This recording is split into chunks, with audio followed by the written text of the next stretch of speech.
Hi, I'm Macy. And I'm Missy. We're best friends and business partners. And each week, we're going to bring you a quote that inspires us, and we're going to talk about it. Join us as we break down our favorite impactful messages for leadership and share how you can apply them to lead with confidence and purpose. Get ready for a fun and authentic journey into leadership, life, and everything in between.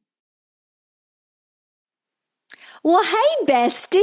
Hey, bestie. Well, here we are. We're kicking off the new year and a new season of the podcast. I know. Happy 2026. Yes. And yes, oh my goodness.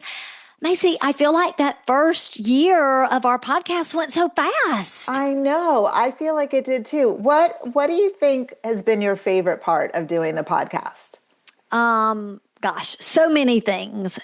And but I'm going to choose one. Okay. And when I say this, I don't think you'll be surprised. Okay. But I loved doing the podcast when our worlds collided. That does not surprise me. And we had several of those. We did. Like we had my childhood best friend. We had my childhood best friend's husband. We had people that you know in your life. And I just love nothing more when those worlds collide. I love it so much. I feel like that's such a unique thing about you because I don't feel like a lot of people like that.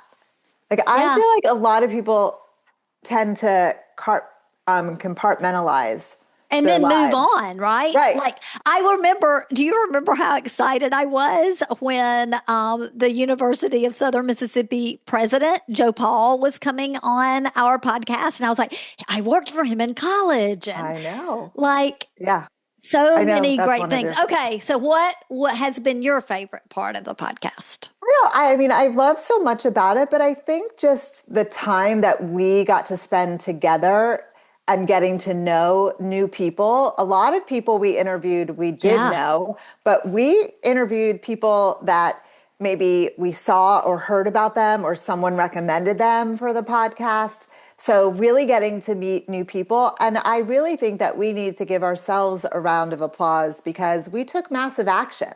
We did. We did. Just even saying yes to doing this, finally, some people would say. And we made new friends, like you said, meeting the new people. And I also want to give a shout out to our listeners, people who've listened, who've commented, Macy. Like, thank y'all so much for wanting to hear us talk about the thing that we love talking about. We're so passionate about it, and it's been fun to hear feedback from people who have appreciated feedback coming because we love that. So as we kick off this new season number 2, it seemed fitting for us to talk about a quote that relates to partnership because for us, partnership's a secret sauce. I 100% agree. I think it's one of those things that sets us apart, right? Like we're business partners, we're besties, we're podcast partners, but we are truly like sisters. What's that saying? Sisters from another mister, so to speak. And I love that we're not just best friends. I mean, of course we are. We're besties, right?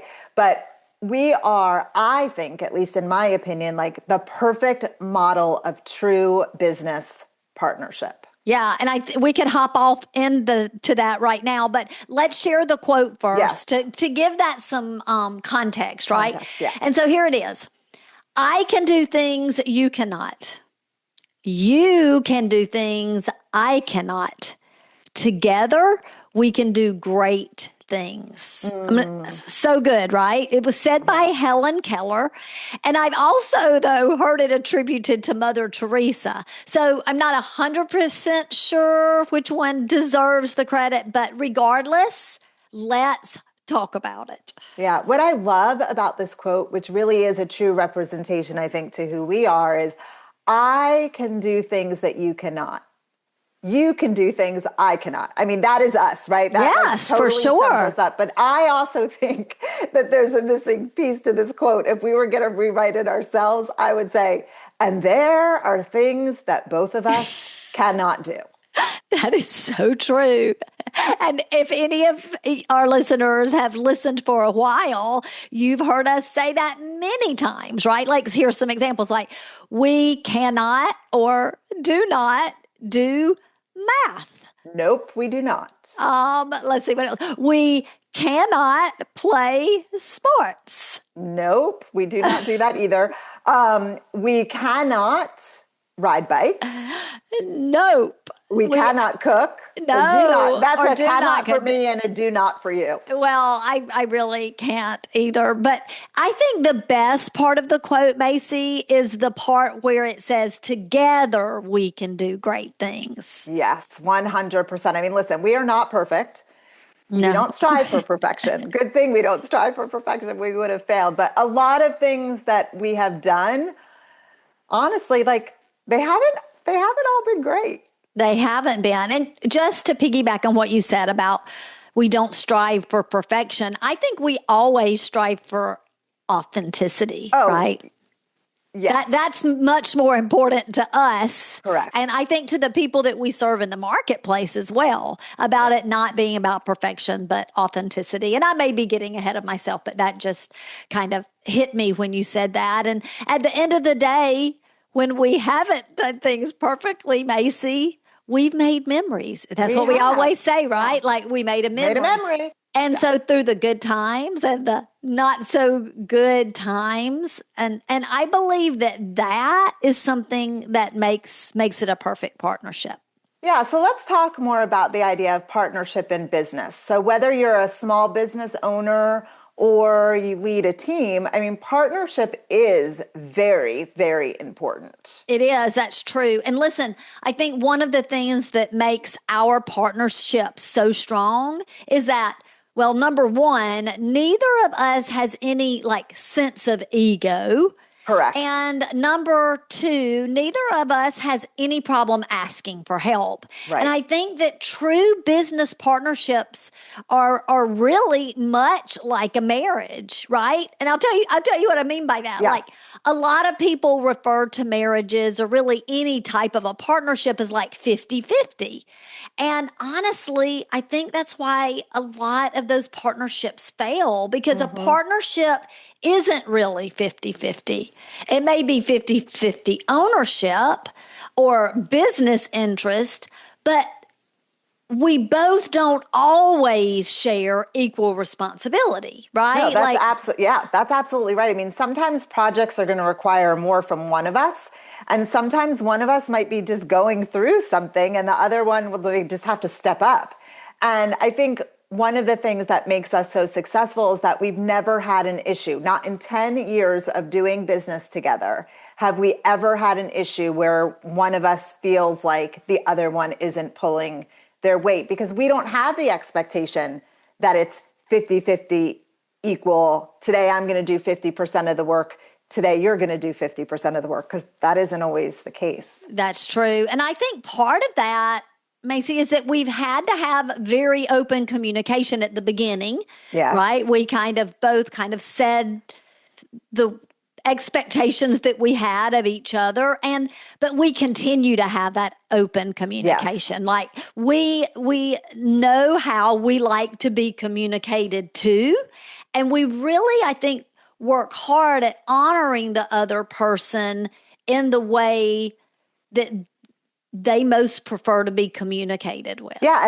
And, truth be told, for the two of us, it's not the same, right? No, it absolutely is not the same. You're a talker outer and I'm a leave me alone, right? Yeah. And that's hard for both of us, because there are times that you want to talk it out and I want to be left alone. So, yeah, I mean, when you're having something going on in your life and I know about it, right? Maybe it's a kid, something, or something with work, whatever it is, it's so hard for me not to say, okay, now let's talk about it, and me do that. But when you have a partnership, you have to respect those boundaries of how that other partner is hardwired. Right. Yeah. So why do you think then so many leaders struggle? Because we talked about earlier, you had said, we ask each other for help when we need it. Why do you think leaders struggle so much with the idea of needing others or asking for help? Like, why do you think that that's so hard? I just think people don't like to ask for help, right? Yeah. Like, I think so many leaders think that asking for help is a sign of weakness. And so maybe a bit of ego in that, right? Like, they think they have to have all the answers or do it themselves. Or maybe that their team won't think that they know what they're doing if they ask for help. I mean, could you imagine what our life would look like if we were like that? Like, no. How fast we would burn out. And we've seen with companies that we've worked with, leaders that we've trained, that it's a huge problem. It is a huge problem. Burning out in record numbers. That's one problem, right? They're burning out. But another problem is that people are being promoted because on paper it looks like they're doing a great job. But the problem is they're not empowering anyone. They don't ask anyone for help. They're not developing anyone. They're just too busy doing all the things. And then, well, like the rest is history. Yeah, I agree. I remember when I was teaching school, like I even partnered with my kids in my class, like they helped me. Sure. And so it's a part of who I am because people love to help people. But You're right. We've seen this time and time again. The leader who was great in their current role gets promoted to lead more people and they can't make the cut. Right. And then they either face demotion or being let go because they wouldn't ask for help. Right. They wouldn't ask for help. But when you partner with your team, for example, if you're leading a team and you really think of this as a partner, when it's all hands on deck, really you can go farther, faster. So true. So, all right. So let me ask you this. How do you think this quote redefines strength in leadership? That's a good one. Strength is clarity about what only you should do, right? Like if especially I just think about our partnership, like we both definitely have our strengths. There are things that I have no business doing. There are things that you have no business doing. And I would also add there are things that neither of us have business doing. So we partner with other people, right? True, like we yes. have a team. We have brought other people on board. So I think that partnerships are strong when you're clear in your strengths. Mm-hmm. I also think that strength is trusting others to do what you cannot or should not be doing. Like I just said, like I cannot do this. I should not do this. So either I'm going to ask Missy or we're going to farm it out. Yeah. And I think that when you can really figure out what your strength is, what you love to do, what you're strong in, that gives you freedom in your partnership because you don't feel the constraint of having to do it right all the time. Like it's very easy for me to call you and say, this is not something that I feel like I'm strong in, right? Yeah. It's freeing to know that I have my skill set. You have your skill set. I don't have to waste time figuring out more than I need to about something that you're really good at, right? Yeah. I could focus in my area of strength. You can focus in your area of strength. But here's the other part that's key, because I think if you're listening and you're like, well, I have strengths and someone on my team has other strengths, but it still isn't really a partnership. It's because of the relationship that we've built that I know you have your stuff handled. Right? Like, true, yes. I don't have to follow up with you and say, has this been done? Are you doing this? It's yours. You've got it handled. It's mine. I've got it handled. And that really does reduce a level of stress. Yeah. And it takes a lot of trust to do that, right? Yeah.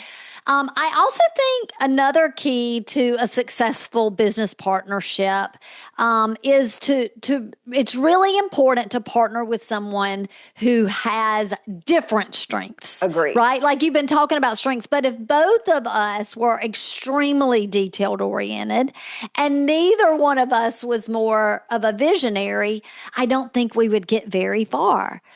Can we both be detailed? Yes. Can we both have vision? Absolutely, of course.